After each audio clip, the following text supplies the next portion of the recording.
Critical EDH. Look for the golden arches. I'm Eric. They're getting worse by the day. Always fresh, never frozen. Is that the next one? The opposite of what our intros are. But today, me and Logan are here with Steven. Dude, some of our viewers might know you from an interview we had with you when you were switching from Yuriko to Blue Farm at a 1K tournament at the local That EG. Yuriko guy. That Yuriko guy. Are you? Is that your like Discord kind of subtitle?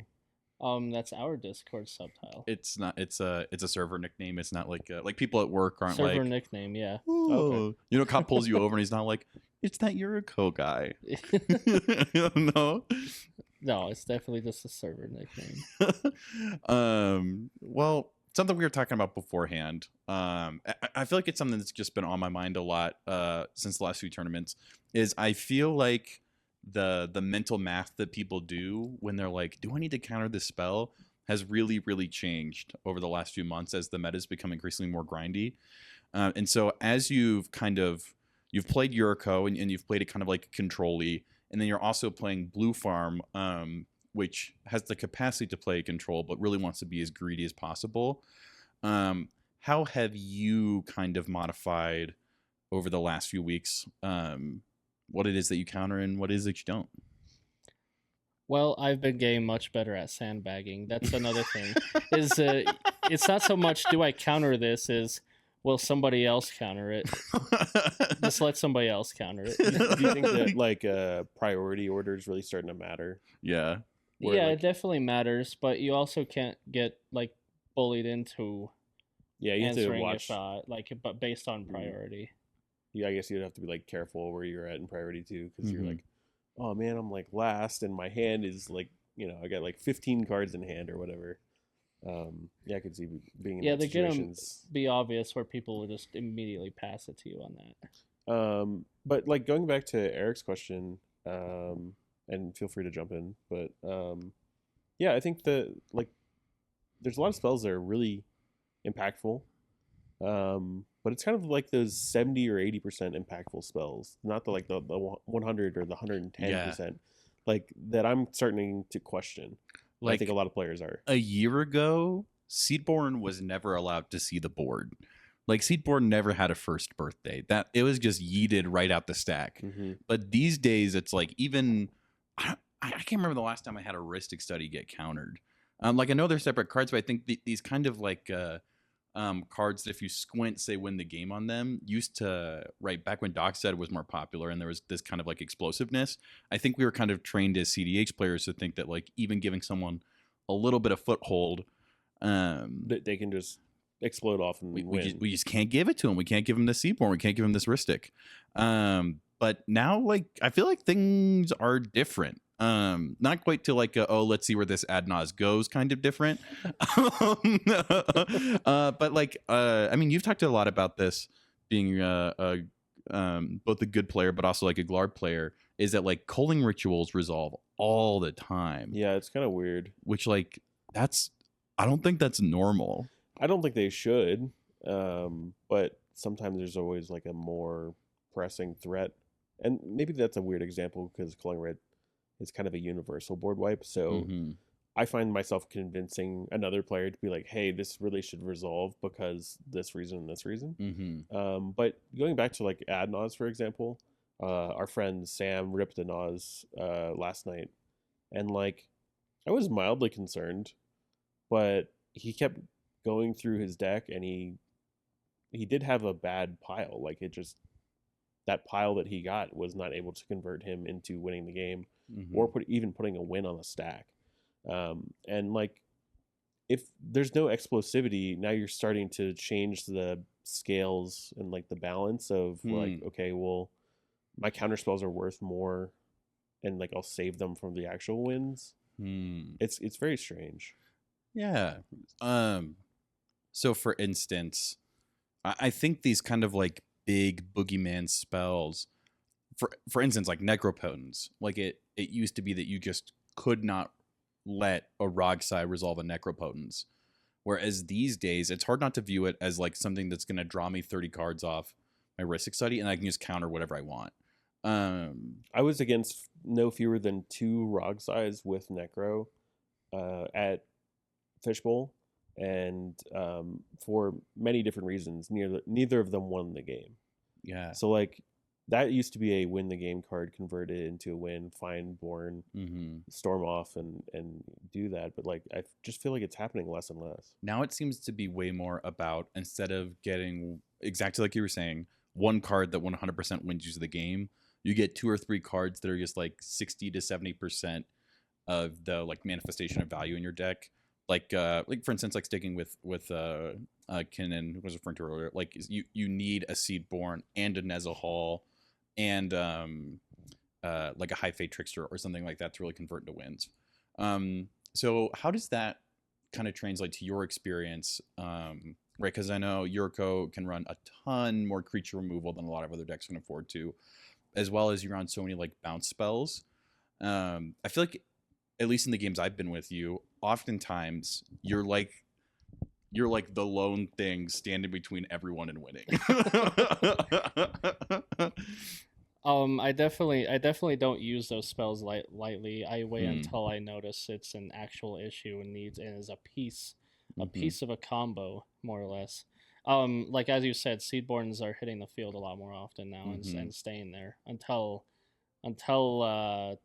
a win attempt is being put on a stack, essentially. But I think it's, that's one of those things that I feel like we'll offhandedly reference a lot is like CDH players. We'll say like, oh, don't counter spells that put people ahead, counter spells that say win the game on them. I don't think CDH players are saying that a lot. I think it's because it's getting harder and harder to say. Like cards kind of don't say win the game on them anymore. For instance, like if someone resolves a Valley Flood Caller, that is like such bad news. Like if whenever a Kinnan or like a TNT or like a Rog Thrash player has been like, oh no, I'm just trying to like get it on my hand, I'm always like, yeah, okay, and then I regret it immediately, like 20 seconds later. Okay, that may be true, but I see a lot of instances where these like Flood Caller like cards are being played. They can also, like, these decks can also go, well, I can show you cards in my hand, and there's no way for me to convert this into anything other than incremental value. And then you go, that's a good point. And then that deck will say, like, hey, the Esper player to my left is, they're showing that they have, like, I don't know, Smothering Tithe plus, like, probably a Grand Abolisher in hand. Like, are you going to waste your interaction right now on this? And that answer, like that question or that line of reasoning, puts you in a hard spot as a player. Yeah. Because how do you answer that question, or like what do you do?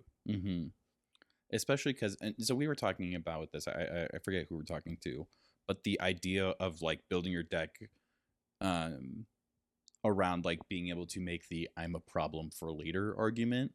But how do you make the decision of what to counter when you and the 3 players around you are all trying to pretend to be problems later? Because I mean, I think that's kind of what happens with this like Rhystic Study meta is everyone's like, nothing's even going to happen for another 2 or 3 turns. There's no need to start throwing around counter spells right now. But then what happens when like a spell that says like win the game, it's usually more like a silence effect, or some kind of like universal tutor that's the last part of someone's A+B combo. And so instead of having the fight over the Rhystic Study, we're having the fight over the silence when they already have a Rhystic Study. And so we've already put so many pieces into play and decided how it's going to go, I think, without even realizing it as players.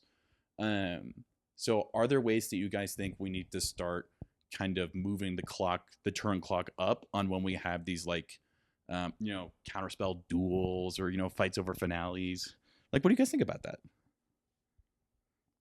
It's all you, man. I've been talking. Not a big talker. Well, okay, so like Yuriko, I think I'm going to start talking about your deck since you're right here. I play more than just Yuriko. I know. What's your deck? That's right. You also play Reanimator. It's my Yuriko. main deck. Yeah. Not anymore. That was a very quick run. You've had some good experiences and good archetypes on Yuriko, but I think in that deck, like for example, you're able to kind of slide under a lot of that because you don't need a Rhystic Study. You kind of Mhm. have an alternative for a Rhystic Study in the command zone. Yeah, it Um, draws me. It draws me Yeah. cards in during my turn after a combat. Yeah, Yeah. but Um, the problem with that is it like people are getting swung at and losing life pretty quickly, and it starts Mhm. to want to, hey, this guy is actually causing too many issues. hmm. It turns into that real quick out of nowhere. Well, and then like I think in the game that you and I played, I was joking about like Shadow of Mortality, and then sure enough, you find Shadow of Mortality. Hold on. Joking about manifesting it. No, yeah, true, but like you could have tutored for it. Who knows? But I guess what I'm saying about that is not like I wasn't upset that you found that off the top, but then all of a sudden everybody's like the whole table's staring at you, right? Oh Mhm. yeah, if you do that too early game, whole table stares and then Right. you're done. Mhm. You're cooked.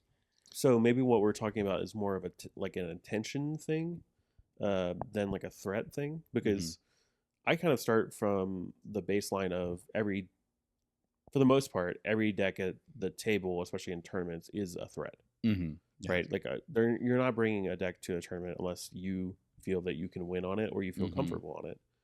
So then, if we're kind of starting at that baseline, then it's like an attention thing, Mhm. for me at least, because I wasn't in that game specifically. I kind of have like an emotional memory. I don't really have a specific memory. So like, to me, like the cards that were played are not important, but I remember how I felt. Mhm. So like when you revealed that specific card, I felt like, oh, now everyone's going to look at him, and now everyone's going to say, well, we actually have a problem that we need to actively deal with. And then the game flipped on its head that in that exact moment. Yeah, that's Mhm. literally teeter totters, and then it just immediately leans right into that. Right. So And I then think people all see, oh, he's the issue. Oh, maybe they're gonna handle him and get worried about him, and they're not gonna worry about me with this toss in hand or something like that. exactly, and I think what happened was someone else like pushed for a win because they're like all the attention's on him. Yeah, I they have this will. like window to do Mhm. something underneath like all I of didn't that. think about it that way. The Mhm. big flips early game can actually force people to start trying to cram a win and then make a mistake doing so. I Mhm. didn't think about that. Yeah. Yeah, which is both like a pro and a con, because right, this is feedback I get both on my decks and as a player. I'm just a greedy grubby goblin when it comes to Magic. I'm trying to get greedier with I'm it. such a Yeah. greedy guy, and so part of that, oftentimes when I'm playing Blue Farm, is I will, um, uh, I will really aggressively like bluff not having interaction so that like a Rogside player or something will like go for a win. And that's primarily just because I have like a Rhystic or a Fish out. Um, and I'm like trying to push people to win because there's so many mid-range decks. Everyone gets so many resources over even just fighting over something The slightest thing. like the smallest thing. Slightest. And so I don't know, that's something I feel like I'm trying to do more, is instead of like finding the moment during someone else's win or creating the moment, by going for your own win, just trying to massage the table to the point where someone else feels comfortable going for it. But I also had the experience at Fishbowl. Logan did too, of at least once both of us basically lost like turn 0, turn 1 because someone just had it. And so I have this expectation that I can go into the games that right, like nobody knows it but me, but this game is going to go to at least turn 5. I'm going to use Rhystic Study to do it. Which sometimes work, but other times you just get blown out by Dimir decks. Well, I think a lot of it is hedging your bet on like how long the game's going to last, because in 90% of the games right now, every game is lasting to turn 3, if not turn 4. Like 5 is probably like 80% of the games maybe I'm seeing are like lasting to turn 5. Mm-hmm. So if I'm mulliganing in that direction, like that's a good bet. That's like an easy thing for me to go, yeah, I need to play the long game. Mm-hmm. And what there's no incentive for me to draw any attention to myself other than like maybe play a draw engine and play defensively, right? Because no one's gonna win before that, or if you try to, like, there's sufficient ways to stop it. Yeah, but even like, I think in general that tends to work. That kind of like, I'm going to throw attention off of me, but it just feels so bad to lose. I hate Like, it. it feels Yeah. so bad, and I don't care how many times I tell myself I wasn't supposed to win this game. At Fishbowl, there's 7 games in Swiss for a reason, right? No one game can decide the trajectory of any one player. But still, when you lose to a player who just is able to get a win out that fast, as much as we talk about how at least either for the Denver meta or for us, like Rockzai isn't strong right now. I mean, Rockzai still wins games, right? All these decks that are Well, like, every CDH deck should be able to win games. yeah, right. if it can't win, then I don't. What are you doing? Yeah. Sometimes it comes down to just pure luck. Like when people just have it early, like first is 7 hand, Mm-hmm. you know? Isn't that like the 100th of like 1% chance of times that like that happens though at this point? I see it a little too often Well, let's sometimes, so let's let it go this way. How many times have you guys as CDH players just had it? Like you're talking about a few. Like either like turn 0 you win before someone else gets a turn, or turn 1 or 2, right? We'll say, so like people are still developing their board, like while you have a win attempt, someone who is progressing at a reasonable state only has a land and like a soul ring, right? I think of decks, I have to evaluate decks I have that are able to do the turn 0 turn 1 thing. Like never, like it's not even on my radar of something I like mulligan for. It's not even, if I get it, great, like I'll go for it. But like for example, Rogsai, yeah, it can do a turn 1 Thoracle and jam out a win.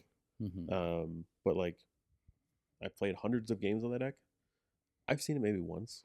Yeah, I think I have attempted like naked, like turn 1 turn 2 just having it, and I don't think it's ever worked. I mean, what about you, Steven?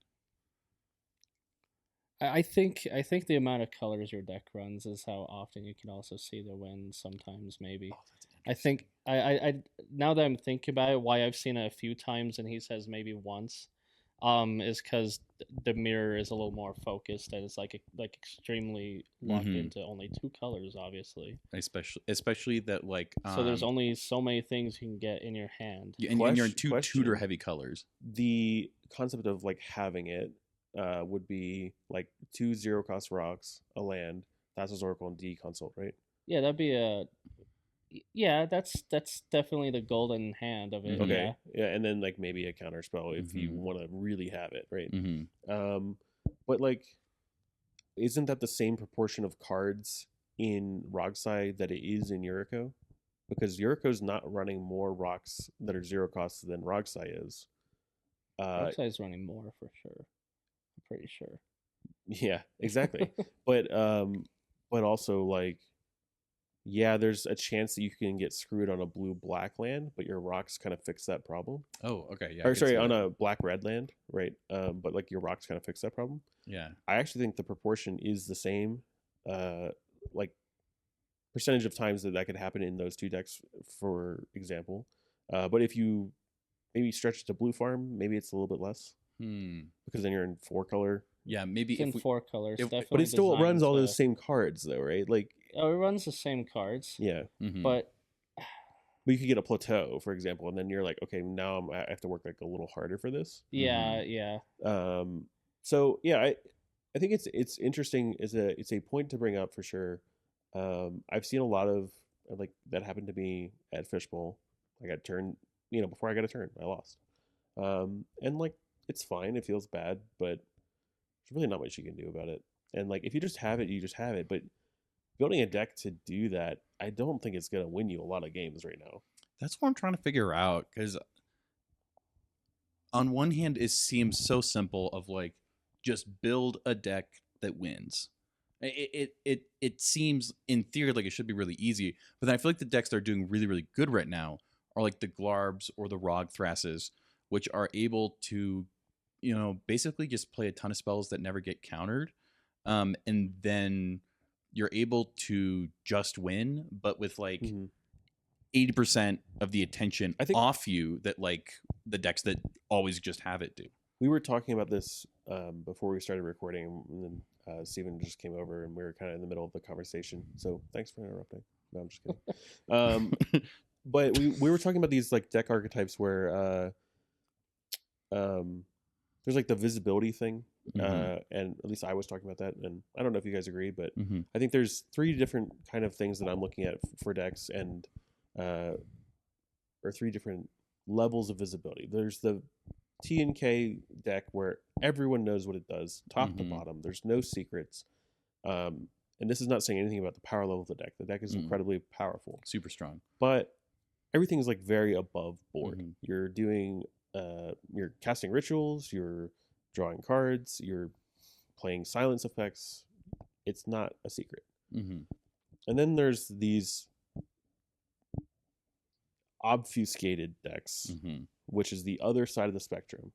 Decks like Lumra, decks like Mhm. Arkham Dagson.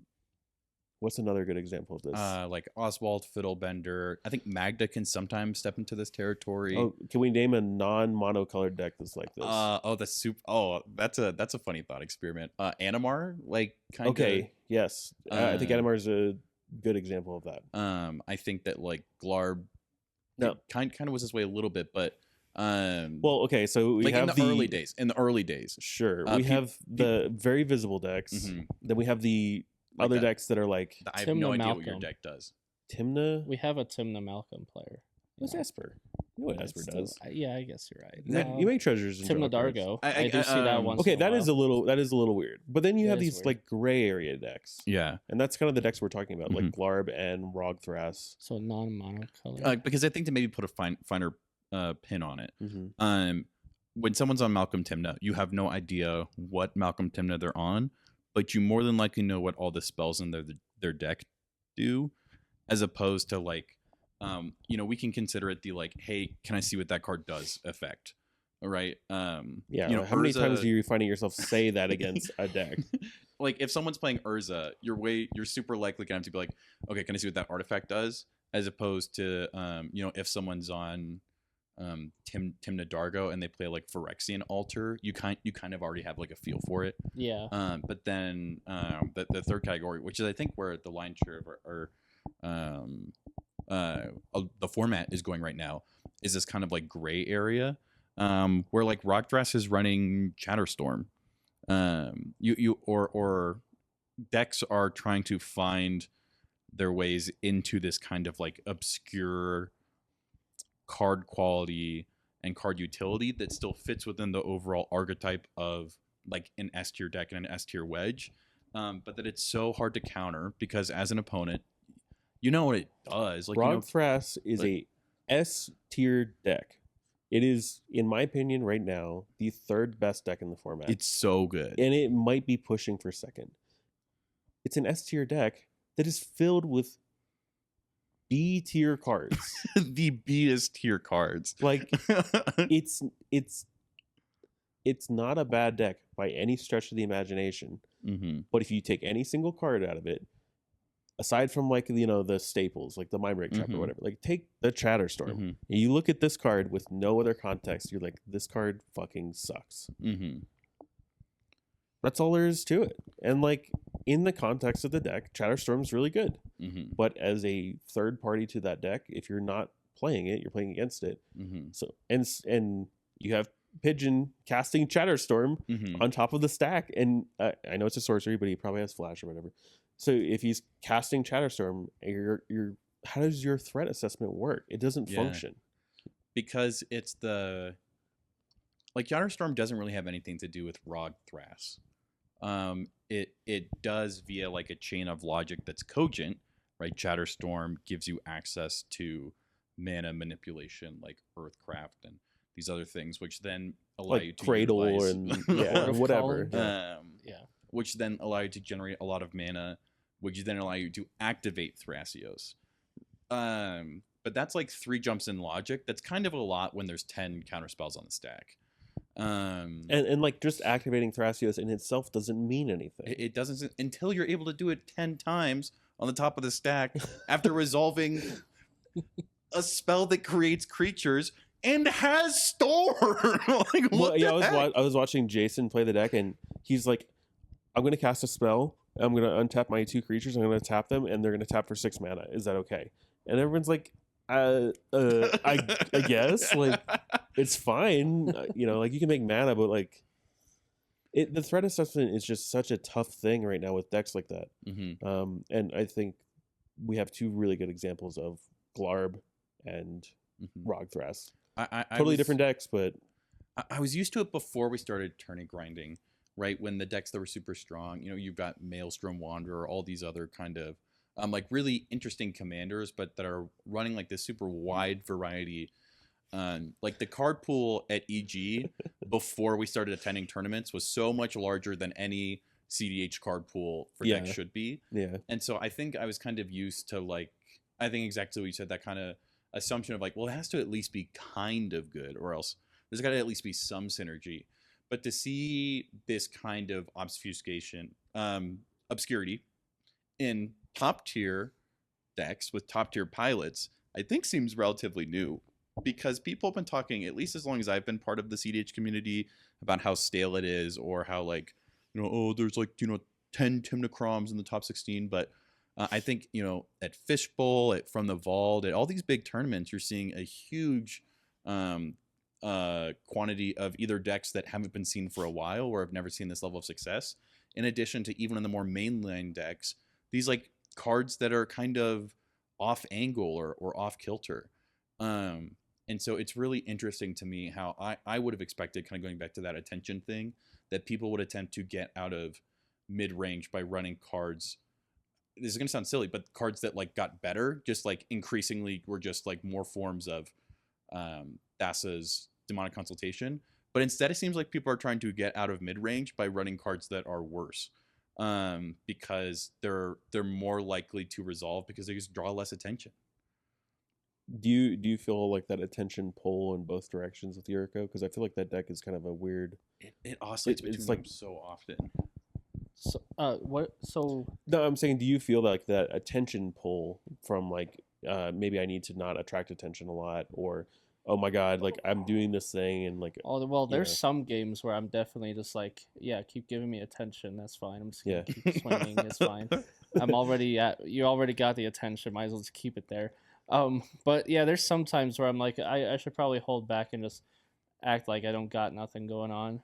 Maybe What about from like a brewing standpoint? Because it's so interesting, because I think Yuriko runs what might be considered bad cards, but they draw an insane amount of attention. So like Commandeer.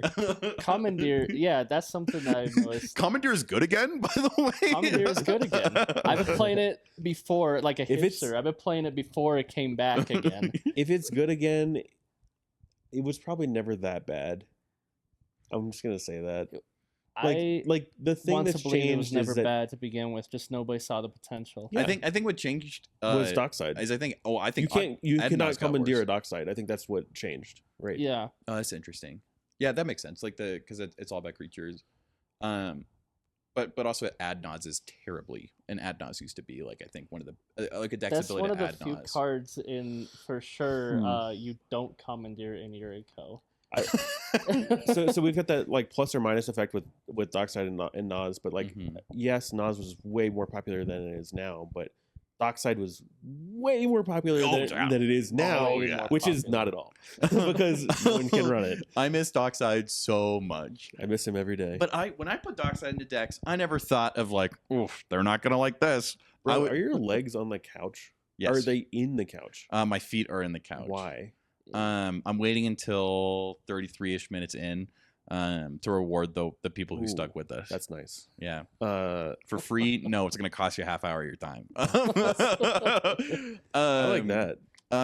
But I used to just not worry about this. Like, or when I was putting like my blue farm list together, like we added Consecrated Sphinx. Like that draws so much attention. You know what this is like now? It's like we're going through like a like a conservative like regression. Like we used to be like so liberal with our spells. We're like, we're gonna play fucking Dockside. We're gonna loop it into Oblivion. I'm gonna make a shit ton of mana. Here's a Nas. It's like we're very like open about whatever we're doing and just like making these big plays and all that stuff. And now we're like, I'm gonna play another land for the turn and I'm gonna pass. Like we had the roaring 20s of CDH and now we're in the fucking Dust Bowl. Like that is a very apt like you're playing comparison, Thundertrap Trainer, you're like, it ain't much, but it's honest work. Kitsa, this can like kind of combo with reversal, but I'm like we not were running so reversal. excited for Kitsa and Wrong Side, you and me, and it worked so well. Yeah. And I don't know. I think I'm focusing a lot on specifically Chatterstorm because I just picked up a foil X copy for super cheap, and I'm just really stoked about it. It's also like very emblematic of the type of card that is strong for multiple reasons. They Mhm. basically say, I can't be countered, Yeah, and I do enough. yeah, right. Like imagine someone putting Chatterstorm in their Kinnan deck a year ago. Like, Well, yeah, I mean, it doesn't do anything there. but like Kinnan players are moving to Rogthras, and so they're swapping out their Nezahal for like a Chatterstorm. They're swapping out their Nyxbloom Ancient, like for Earthcraft and stuff like that. And I think it's interesting to me, just the kind of like continental drift almost that like CDH seems to be experiencing. Even Kittens are moving out of turbo. It's insane, How yeah. crazy is that? Right, like Wounded Satellite is talking about like Rogthras. I watched him play it the other night. And he is an incredible Kinnan pilot. He's I think he's at the level where Kinnan could be the worst deck in the format and he could still like drive around people in circles. He's not only an incredible Kinnan pilot, he's a incredible pilot. Mhm. I had offered him, I was like, hey, you want to play Glarb? And he's like, sure. He's like, I'll play anything. And I was like, okay. And I watched him just like, I was watching the wheels turning. He asked me like a couple very high level questions about like what was in his hand. Yeah, you're like, And why? I'm just like, yeah, that. And he's like, okay. And I'm like, I don't know what to say to that. Like, that's crazy. I've been in that situation before where someone asks like a question about your deck that you've been playing it for 2 months and you're still a month away from understanding it well enough to ask that question. Either And- that or I'm just like, I was thinking about this last night. Like literally I was thinking about, do I cut this spell for this one or do I use this spell in this situation? And I'm just thinking to myself about it. And then he asks the question the first time he plays it. And I'm like, I guess I'm on the right track, but I don't know the answer. And it's just so interesting to me that that's the caliber of player that's like, oh yeah, Bane of Progress is pretty good here. Yeah, I think like comedian coming up to me at Fishbowl and be like, dude, Bane of Progress fucks. I'm like, this is the best day of my life. It's crazy to me, but I think I like that. I think for me, while it is like a little baby existential crisis, I do think it is taking the format to an interesting place because you have these cards that are so ubiquitous and unanimous with the CDH experience, like Rhystic Study, and it can lead to this feeling of, like we were talking about this previously, where we thought the 99 of decks were becoming so similar, but then after Fishbowl, I think it's an indication that I think we may have been like a little wrong. In the sense that with everyone drawing so many cards, having 12 counter spells just isn't good enough anymore. And you do need to find some other angle to be able to get underneath it. And it seems like one of the angles that's being popularized is running cards that feel really, really, really bad to counter. I'm actually listening to this. I'm wondering when we're going to come full circle and realize, oh, maybe we should counter the value engines. When are we going to come full circle? The problem is that you don't have the resources to counter the value engines right now, because like everyone's mulliganing for value engines. Mm-hmm. So how there has to be a we were talking about the generations. There has to be like a generational shift or like a mindset shift of like, no, I need to mulligan for interaction, but there's no speed happening, so there's no reason for you to. Yeah. Like that puts you so far behind. Like if you're worried about let's like a like a random turtle, like Rocco, right? And so you're like, I need to be able to get like a force of will in hand, or like a mental misstep or something, or a Um, deadly rock or something. and you're wrong, like you've lost the game. And or you're out of the game you're for a while. so far behind. You'll have to fight tooth and nail. And so it's just so risky. Kind of going back to that conversation we were having earlier about like sometimes your opponents just have the nuts, but it's not really worth planning around. I think it's like basically that is like it's just so not worth countering value engines. But it wasn't that long ago that like a Sisse would play a Rhystic Study and like everyone would be like, we can't let them have this. Like this is we're gonna lose the game because and now it's like the nothing like never have I seen priority pass from opponent to opponent faster than when Blue Farm is like, okay, is my Smothering Tithe okay? do you this is a question for both of you guys. Do you guys remember? So I think there's two interesting periods of time that people focus on, especially in the past year, which was before the ban Mhm. and after the ban. Mhm. I actually think the more interesting thing to focus on is like directly after the ban, like the 2 weeks after the ban. That weird gray area when everybody was going through a crisis. Oh Not yeah. everyone, well, yes, Yeah. everyone was going through a crisis, but it was like the last death throes of people Mhm. holding on to their deck archetypes Mhm. and then watching them crumble in front of their faces. Mhm. They're holding on to the same turbo meta that they're used to. They're, for lack of a better word, coping with the loss of Dockside, Mana Crypt, Jeweled Lotus, Nadu, notwithstanding. I miss him every day. I don't. But I'll go on. I'll be okay. but Yeah, it'll be fine. but they're like holding on to the idea of those cards even though they don't exist in Mhm. their deck or whatever. And obviously there's like a whole, is this actually going to go through? We're not sure if the bans are going to stick or whatever. Everybody was just trying to replace those cards to the best of their ability to, and like they couldn't. They didn't. They There just is no couldn't- there was Me and some Logan- of them couldn't be replaced. It's like, what do we? Lion's Eye has become much more prominent. I've since never seen Jeweled so many Lotus. fucking sticker goblins, bro. Sticker Me and- Goblin also, Me yeah. and Logan put Treasure Nabber into so Treasure many Nabber, decks. yeah. Treasure Never was sick. That was a dream. That like, was great just a for year 1 ago. week only. Right, but like, okay, so I guess what I'm saying is like, yeah, there's life before, life Mhm. after, which we're in now. But like, while the event is happening, or just shortly after, that's a peek into the sort of chaos and lack of structure Mm-hmm. of an unstable format, For sure. and that's not a good place to be. Like, I would Mhm. not. I was not having That fun was not a fun time to be playing competing Siege. in that. I don't like where we're at now. I think there's tons of problems right now. Mm-hmm. But the format is stabilizing, and I think Mhm. it's a little bit more clear as we have these conversations about where things are headed. Yeah, I think agree. Would you do you feel like you would say that the format has kind of stabilized post ban? For better or worse. Not that you have to like it, but like Yeah, I think there's still more time for things really just even out, but yeah, Mhm. I think it's more or less stabilized by now. yeah, I think we need to see what the reaction to like Clone Wars, round That's 2 exactly is. what this is. Clone Wars. But I think that like I think I would definitely say it feels like it's stabilized because it feels like we have been able to make small meta adjustments over the course of what has felt like at least like 2 or 3 months. And for me, that's an indication that it's not like, I don't think things started hitting stability until probably after Christmas.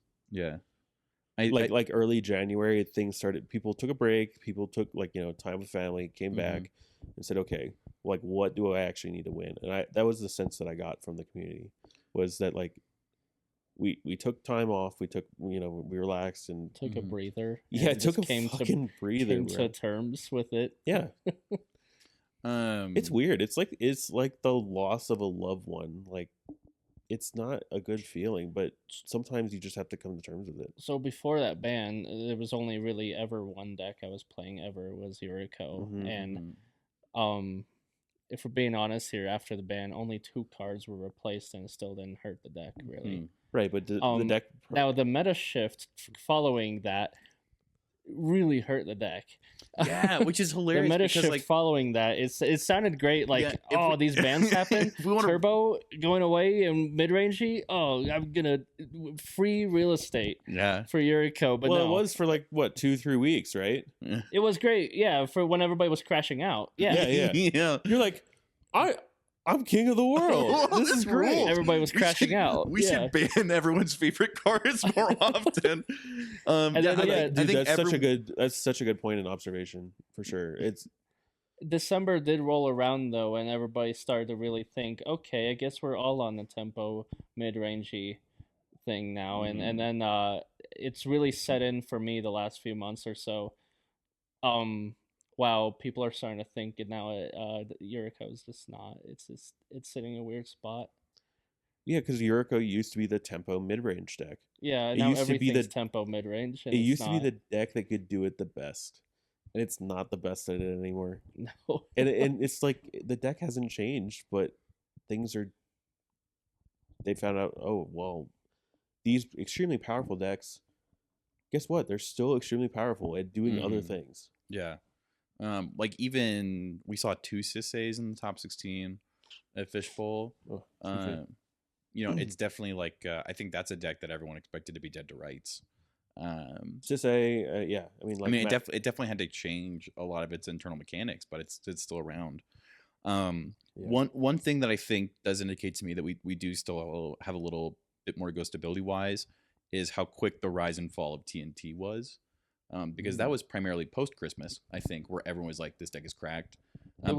It was what people noticed right away because it was already something that existed. Mm-hmm. And when the bans happened, they were like, "Oh, I don't want it." Like they were afraid of the change. Mm-hmm. So they saw TNT and was like, "Oh, this is probably maybe where the direction's going. This is probably Mhm. still up there. We can keep with it." do you have experience with the old TNT, like from years ago? Was that the Druid Hermit Druid combo? Yeah. Is now Because the other Eric and I Druid? do not have experience with that deck. Yeah, because this whole Cephalid Breakfast or like Flash Hold Pile, or like Hermit Druid Dread Return stuff is an era of CDH from before when we were playing. I And had a few games with it. I definitely, without knowledge of the Hermit Druid combo, I did not know that was an issue. Mhm. Just decking yourself, I was like, oh, okay, I see it now. If some of the CDH old heads could jump in the chat of this, from what I've heard, it was like the dominant deck for a very long time, and then I think it went from that. Isn't to that how Jason Jahada. started? That is how Jason started. He was on TNT and Jessica Ishai, and then he moved to TNK. But yeah, I think it was this year that both TNT got super duper popular because we were expecting to see a ton of it at Snowy Summit, which was beginning of February, right? And then by the time we had gotten to Fishbowl, it seemed like TNT was kind of already not like old news terrible deck, but Well, it was in the top 4. I'm pretty sure. But I think a lot of the TNT pilots who are doing really well right now were kind of already on TNT. Oh yeah, so like new players coming to or new to TNTs are not quite piloting. Yeah, it the well, people who came to TNT because they thought it was really good, also left it within like the same release cycle, right? Yeah. Okay, so people that were on TNT already definitely more knowledgeable and. I don't know for sure that's true, but I imagine that if someone was able to take TNT to the top 4, they had to have played it before that tournament. Yeah. So I think, well, I know that a lot of the reason for the surge of popularity of TNT specifically was, I was getting the sentiment from a lot of casual players that like, oh my God, CEDH is fixed. CEDH is so much more accessible. Really? Mm-hmm. Whoa. It's not as fast. It's slower. What's an easy deck we can pick up that's strong right now? Oh, it's TNT. So everyone and their mother picked up TNT. Yeah. And that does have a knock-on effect to experienced players as well, because they see something that popular. You don't know how good people are that are playing it. Hmm. Like, there's so many players. I have no concept of how good you are as a player. Mm-hmm. But if I see 8 TNTs going around and 4 of them are winning games, then it's like, Hmm. dang, maybe this deck is really sick. And it was for a while before everyone caught on to cloning Ristics. Kind of referring back to an earlier point in this episode, like TNT is able to run Ristic and Copy Enchantment and Mirror Maid and all of these, and theoretically it should be super comfortable grinding, and it doesn't run a ton of like really sexy spells. So theoretically, shouldn't TNT be exactly what should be crushing it? Like, why is it that Rog Thras, this deck, that attention wise, everyone who plays it and plays against it is like, it's turn 2 and they're making 16 mana. Like that's like a really visually scary thing to see.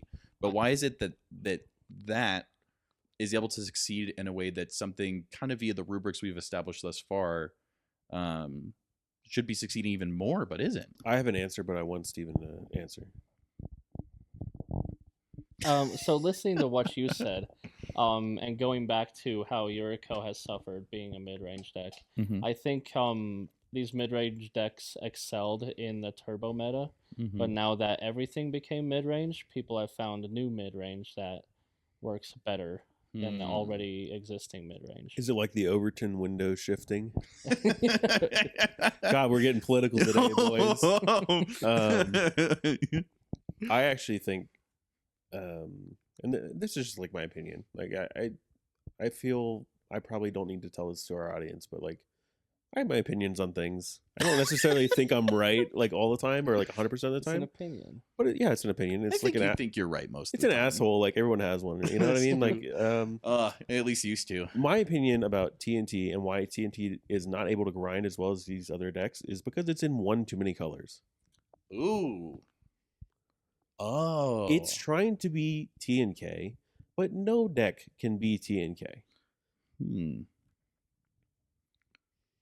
That's really thought provoking. It is in a lot of colors. It just like it tries to do everything, but when you're trying to do everything, not everything is good enough to do that. And like the deck is sick. The deck can pull off a lot of wins. Mm-hmm. It is There's technically only so many 4-color good stuff. yeah. I just like I don't know. Well, and if you look at a lot of like Jason's T and K list, it's almost closer to Demir plus than it is to Grixis plus. Like Yes. he's off Bergie, he's off Flare, right? He's off like DRC, these kind of things. And so even though he is in a really big like wedge, he's kind of chosen he runs like wedge 4 within a white wedge. spells. Yeah, and they all have one It's like pip. Sans. Enlightened Tutor, splash Grand for sure. Abolisher, Ranger Captain, Tithe, and like Mm-hmm. maybe a Path. Yeah, he does. I'm sure they're okay. Esper Sentinel. He like, does. ooh. He does really like swords and paths, but that's because he's got the experience on the deck to For sure, but like he I needs just some think that more like control. TNT because like the cards are less explosive than TNK. Mm-hmm. It also just kind of fails at the grind plan because you do need a couple explosive things. Yeah. But like a Tithe in TNT is really good, and you can run Kinnan and stuff like that. But then you kind of have to like find Kinnan, whereas TNK doesn't need to find Kinnan to like reap and sow off of Tithe. Mm-hmm. Um, And it can't. It just needs to draw cards. Yeah. It doesn't need a combo piece in the command zone. And which is what Thrasios is. yeah, it's literally just drawing cards, and you're drawing half your deck by like turn Mhm. 5-6 or so.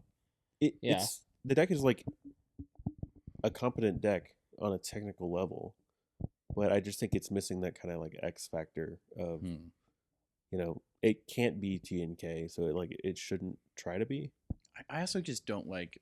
I guess maybe I missed when I said that like TNT doesn't draw a lot of attention, because now that I'm thinking over it more, its big thing is like Devoted Druid loops, or like infinite mana via Devoted Druid and then using Thresh as an outlet.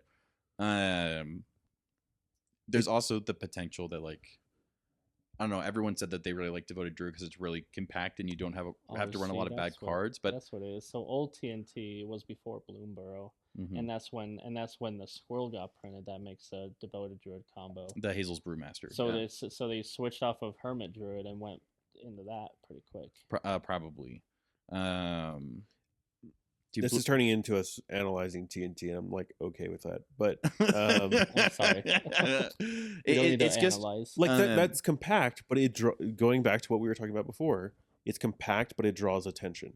Yeah. If you Mhm. see devoted druid, you are laser focused on that devoted Mhm. druid, and you go, I need something to deal with this, and I don't Mhm. have the right tools to deal with it. Yeah, So I'm and- going to deal with something else on their board. Mhm. In a way that you don't laser focus on Candelabra and Rotgrass, or you don't laser focus on exploration in Glarb, or you don't laser focus on Changeling Outcast in Yuriko.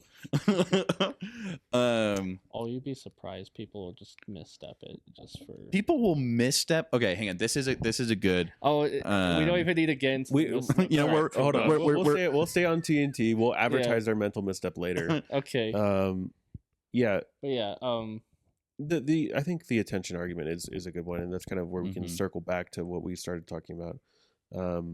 Rogthras is really good at dodging that because they're not even on, or at least the list we're talking about. Mm-hmm. He's not on Kinnan, Like in Basalt. not on Kinnan Basalt. It makes functionally infinite mana, but not infinite mana. Mhm. They took a lot of them took out Whole Breaker Horror, just because specifically trying to decrease the threat level, and yeah. Well, they have the assemble your own Hullbreaker Horror, which is I was Giga Brain for this one, dude. Ether Channeler and Displacer Kitten, Mhm. oh my god. Oh, when was that you got like super into that? like a year ago.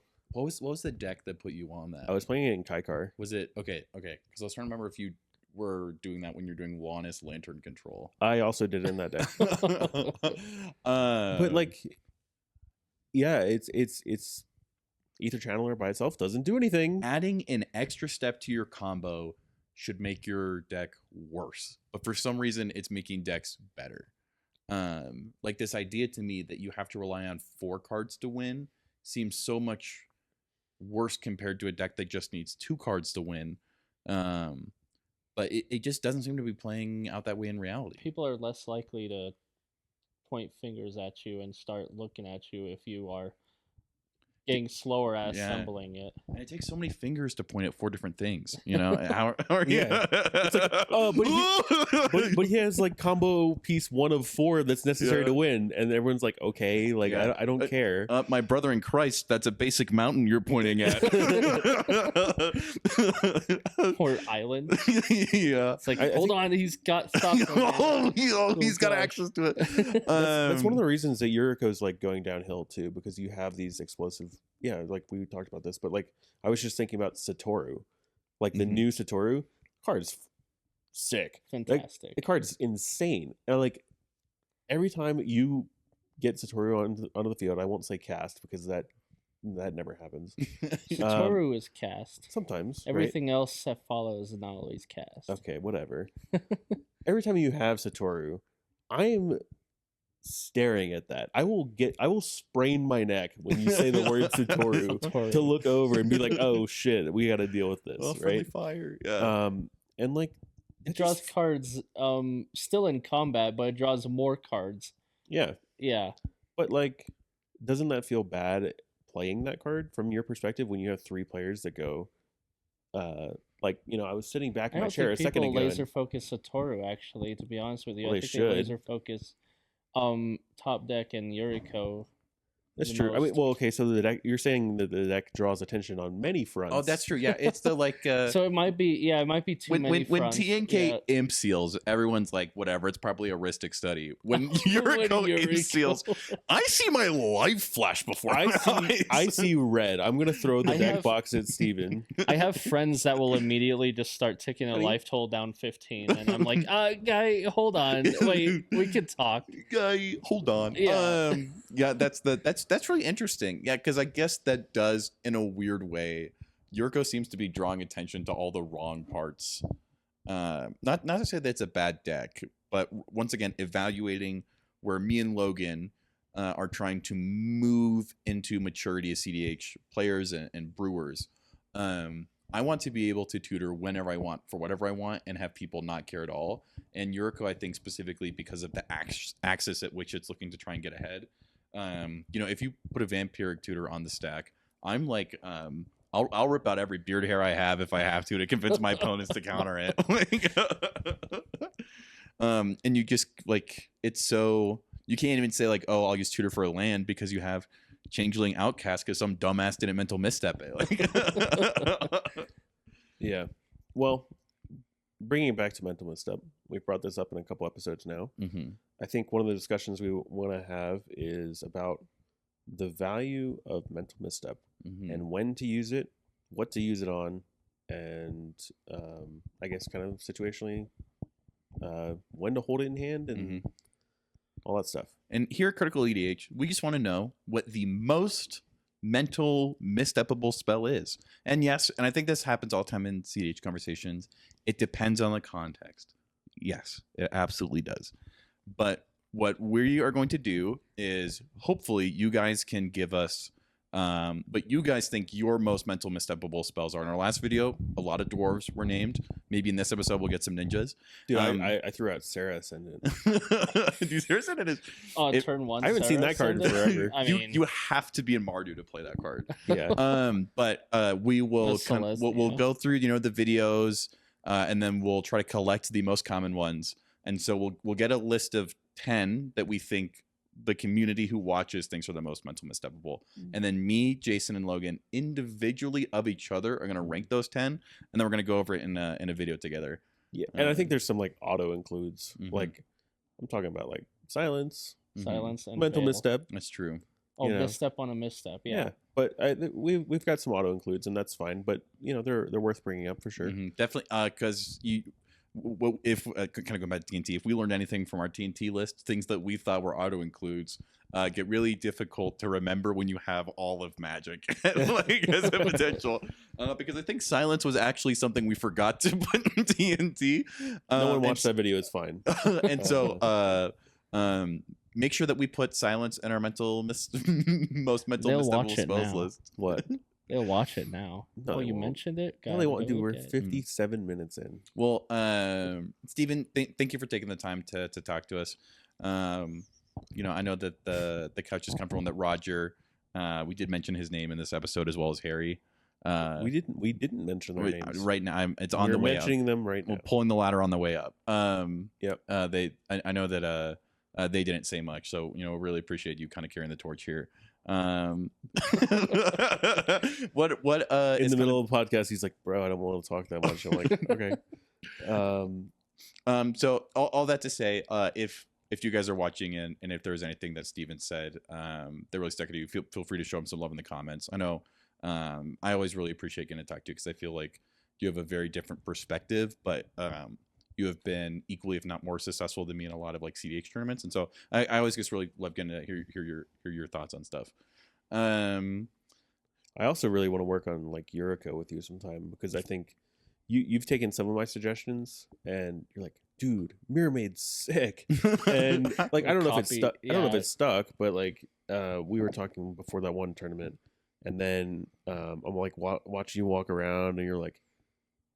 You would like give me these reports between rounds, and you'd be like, "Oh, dude, during Snowy Summit, I was definitely telling you about each card that was performing and not performing." Yeah, and I'm just like, okay, like I'll take your word for it, but we should definitely put our heads together on some of that stuff. Ancient Tomb, Ninja players will definitely argue me, but Ancient Tomb is a fantastic include now. Who would have thought that a replacement for Mana Crypt is good? I'm going to be playing Rog Thras at the next Silver, this weekly event. What are you playing? Decide right now. If you change your mind, too bad. It's either Blue Farm or Yuriko. You have to pick one. Go with your gut. What is your conscience? I don't know. We just shit talked to Yuriko for an hour, so. Are you going to play Blue Farm? He's going to prove us wrong. Say Blue Farm. Look me in the eyes. Say Blue Farm. I could try Yuriko. Say the word. Yuriko. And then Logan, what are you going to be playing? People see it at level 7. They're like, oh, Logan, you're playing? His moistness? No. Okay, here's the thing. Are you going to play Yuriko? Are you tired of it already? No. Absolutely not tired of the deck. Your Yuriko. I think the deck is very good, and I enjoy playing it. I have done everything I want to do on Glarb. I need to learn something else.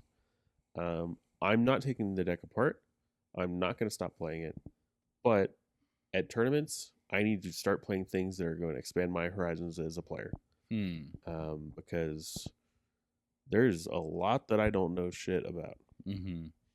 So I think I'm going to start playing probably Tivit. Oh. Okay. So, I mean, I've already started playing Tivit. I took Tivit with me to Fishbowl. I played it last night. I think the deck is okay. I don't think there's like that special sauce to it that's like. I know what you mean about expanding your horizons, and yeah, with playing Tivit, hence why I'm playing Blue Farm now a lot more often. Yeah, I see things more clearly than I did before playing Blue Farm, and I'm like, oh, okay, he's searching for a window right now. Or you were joking about this with sandbagging earlier. I don't think either one of us realized just how many like counter spells were always at the table until we both played Blue Farm. And I was like, these chuckleheads have had this whole time. I'll be honest, it's hard for me to sandbag when I literally reveal it. So it's like, okay, fine, here you go. And but no, now playing Blue Farm, like, wow, they all had it and they just lied to me. They just lie. It's been 30 minutes of right out their teeth. I don't know if I could do anything. And in these days I'm just like, we'll be fine at best priority. Dude, yesterday I had Land, Mox Diamond, Grim Monolith, Tithe, Lotho, Time Civ as my opening 7. And I was just like, is this what it feels like to live? Like I was like, turn 1, Grim Monolith. And then I was planning for turn 2 Tithe. And then I was like, well, if that doesn't go through, then I'll just go for Lotho or whatever. And then I got wheeled. But then I wheeled into a better hand than what I had. And I was just like, what is happening to me? How is this so good? I got land, I think Mana Vault, so I had a Tivit. And then I had a Savin's Wreck, so I could get Time Civ back. I'm just like, Civ back. I mean, stuff like that feels great, and I just don't have that kind of experience on Glarb because like the deck is filled with aggressively mid cards. But I don't think the deck is like worse because of it. No. It's just not. It's just different. Well, this will be an interesting experience of like Steven, stay in the course. I'm going from a deck with only good cards. Lumra, dipping in quality to regular ass, and then you're going from Glarb, which, like you said, runs aggressively, like B plus, to Tivit, which is like, the worst card in the deck, says sacrifice 5 artifacts, take an extra turn. Yeah, it's terrible. I think that's a good place to leave off because what we can do is we'll talk next week or maybe in a shorter discussion, and we'll be like, just check in and see how we did because. I think it's a good point. Like we're all kind of shifting or trying to find our way. Well, thank you guys for watching. Thank you to your cats, Harry and Roger, for lending us the living room. Dude, he's licking the dry bowl right now. He had dinner and he is just like, I want second dinner. Dude, 5 words. Wish that was me. Exclamation point. There we go. All right. Thank you guys for watching. Say bye, Steven. Bye-bye. Bye.